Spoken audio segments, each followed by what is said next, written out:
16h01, perdoe-me este pequeno atraso. Os tênis perdidos.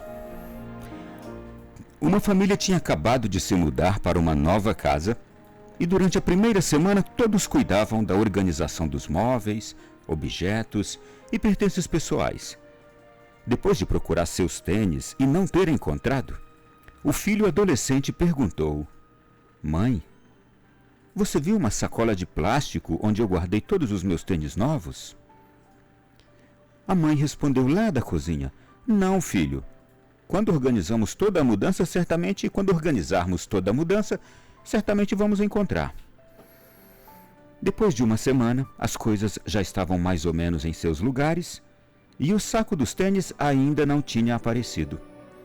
A mãe lembrou-se de que pouco antes da mudança, ela tinha encontrado um saco cheio de tênis que imaginava ser doação para uma associação de ajuda a pessoas carentes. Ela mesma observou que os tênis estavam em bom estado e levou aquele saco para a associação um dia antes da mudança. Logo, ela concluiu que tinha se esquecido e tinha doado os tênis de seu filho. Esperou o filho chegar da faculdade e, meio sem graça, ela contou para o filho que tinha doado os tênis dele sem saber e também lhe prometeu comprar novos tênis. Enquanto isso, ele deveria usar o único par que tinha sobrado. Assim foi e assim aconteceu. Passados mais 30 dias depois da mudança, quando a mãe estava organizando a garagem, não é que ela encontrou um saco cheio de tênis e constatou que se tratava dos tênis que imaginava ter doado? O que ela tinha doado, na verdade, era uma doação que alguém tinha feito para a associação e que tinha deixado na casa dela. Feliz, ela então foi atrás do filho e contou para ele que tinha encontrado o saco com os seus tênis mais novos. Para sua surpresa, o filho respondeu-lhe: Mãe, pode doar todos eles. Nesse tempo que eu passei apenas com um par de tênis, percebi que não preciso de mais. Um já é suficiente para mim. Por favor, mamãe, doe esses tênis também para os pobres. Aquele jovem tornou-se adulto, casou-se e agora, uma vez por semana, se dedica ele mesmo a distribuir alimentos para os pobres. Atualmente, ele é presidente daquela associação para a qual a mãe doou seus tênis, a Casa de Maria, Embaixadora da Paz.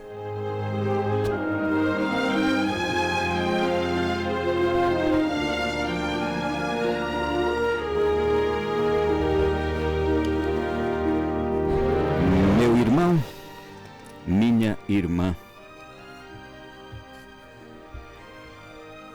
é nosso, é um hábito de cada um de nós, acumular em nossa vida mais do que precisamos. E a gente acumula por muitos motivos. Por insegurança, medo de que algum dia nos falte. A gente acumula também por vaidade, por querer estar sempre aparecendo com algo diferente, algo novo, algo bonitinho. Adquirimos o costume de consumir cada vez mais. E esse consumo muitas vezes desnecessário, mas é para realizar um instinto interior. Mas precisamos bem menos do que imaginamos. Essa deveria ser a lei que moveria todos os nossos atos. Consumir apenas o que precisamos ou imaginamos precisar. Ao pensar neste episódio de hoje, eu até me perguntei: já passei pela experiência de perder coisas que eu julgava serem imprescindíveis na minha vida, e a partir daí percebi que podia passar sem elas? Sim, eu já passei por essa experiência. de achar que não conseguiria ficar sem aquilo, viver sem aquilo. Mas aí depois que fiquei sem, que perdi, que não tive condições de manter, eu percebi que dava para viver sem. É aqui que nós devemos nos encontrar todos. E não são só coisas materiais. São coisas também da nossa própria vida, em que a gente julga não conseguir viver se não for daquele jeito,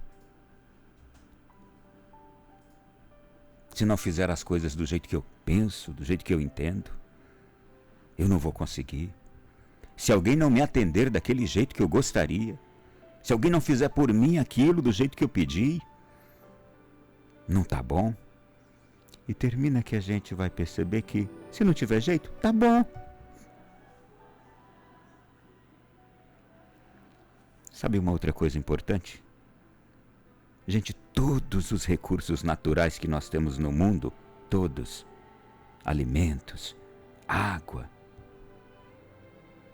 todos os recursos naturais, eles são suficientes para prover todas as necessidades dos habitantes deste mundo. E um exemplo disso é o que acontece com a agricultura. Ela é capaz de atender e de alimentar uma população e meia do planeta. Tudo que esse mundo produz. Mas sabe o que acontece? Apesar de termos alimento de sobra para abastecer um planeta e meio, a população de um planeta e meio, isto é, alimento de sobra. Apesar disso, nós temos pessoas passando fome. E aí o que a gente constata? Que o problema não é falta de alimento. O problema é a distribuição destes recursos, destes alimentos. Mesma coisa, a falta de casa. A gente percebe que tem tanta gente pagando aluguel, tem tanta gente morando de improviso em tantos lugares desagradáveis. E aí sabe qual é o problema? Não é que a gente não tem lugar para construir, não é a falta de habitação, mas é a distribuição. Porque inclusive se pegarmos todas as pessoas que não têm moradia própria e fôssemos distribuir todas essas pessoas em todas as moradias que temos, ainda sobrariam moradias. É que este mundo, meu irmão e minha irmã, ele está cada vez mais consumista. O que é um mundo consumista? É aquele em que quem tem condições vai consumindo, consumindo, consumindo, isto é, acumulando. É igual aquela pessoa que tem um monte de sapatos. Consumiu, consumiu, consumiu, acumulou. Ela só vai usar um, ela só precisaria de um, só um é o necessário, mas ela tem 8, 10. E olhe lá, hein? Já ouvi dizer que tem pessoas por aí que faz até coleção. 150, 200, 300 pares de tênis, de calçados femininos, etc. De quanto uma mulher precisaria? De quanto um homem precisaria? Apenas um. Olhe para a história de hoje aqui. Para viver bem.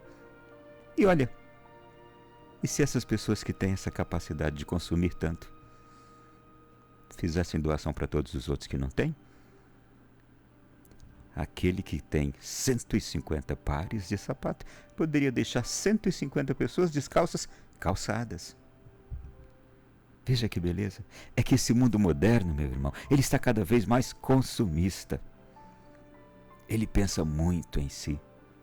Cada um está sendo treinado, cada um de nós está sendo treinado para pensar em si, para garantir o seu quinhão. Não é proibido a gente pensar na gente. Aliás, é zelo pessoal, inclusive.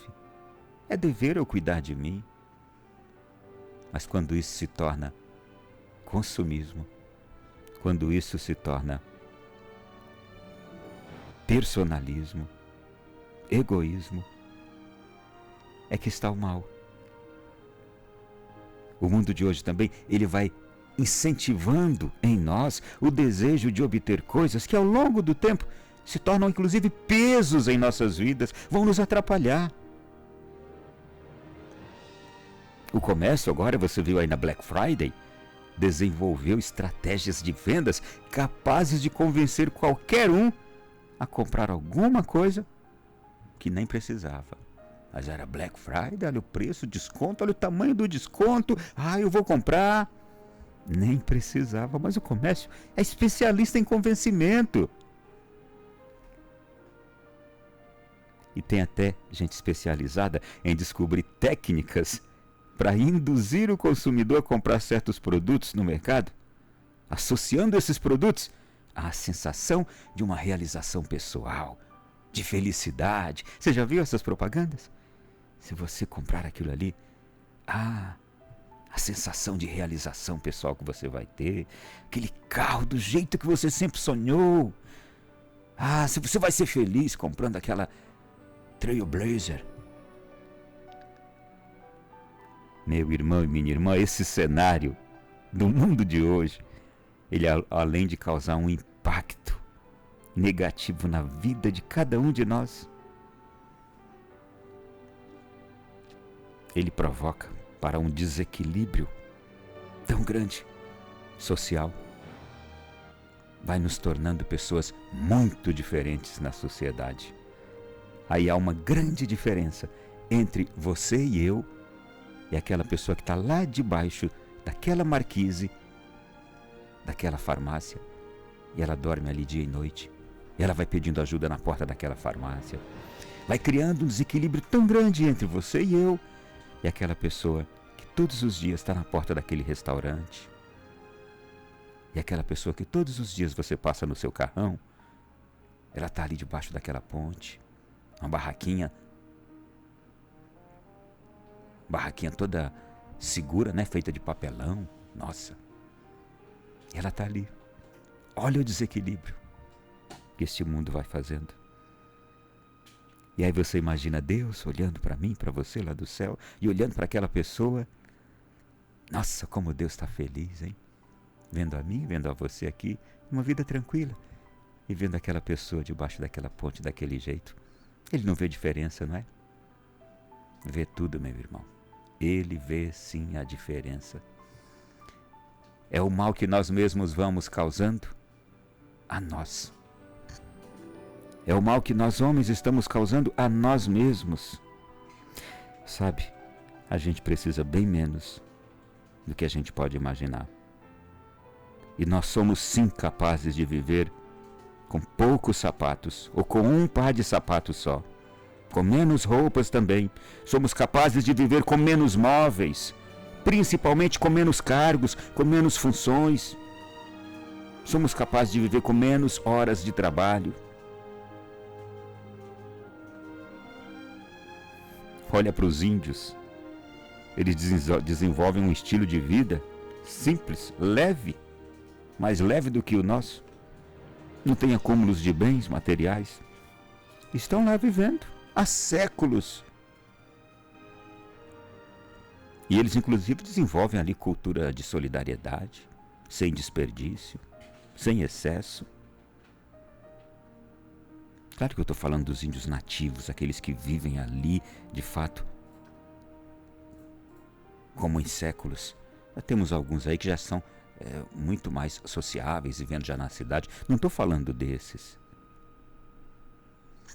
E para concluir, meu irmão, minha irmã, algumas vezes é bom acontecer comigo e com você de perdermos alguma coisa que a gente julga indispensável.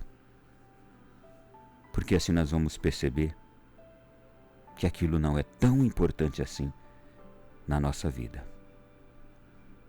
Temos sim coisas que são imprescindíveis, que não dá para viver sem, mas essas não estão no campo da materialidade.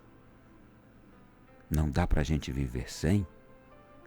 É sem Deus, é sem amor, é sem alegria dentro de casa, é sem carinho, é sem compreensão. Isso não dá. Isso vai nos ferindo a alma. Não dá para a gente viver. É sem igreja, é sem missa. Porque, inclusive, já observamos, em todos os nossos momentos de crise, o que é que a gente busca para solucionar? A oração, a fé, a igreja. Mesmo que a gente veja defeitos na igreja, na fé, na nossa religião. Mas nas horas que a gente está mais precisado, em que ninguém pode fazer nada por nós, o que a gente faz? Deus, a igreja. Isto sim não dá para viver sem. Porque isso vai nos ajudar nas horas que a gente estiver fraquinho, fraquinha. Vamos tomar uma decisão na nossa vida? Deus te abençoe.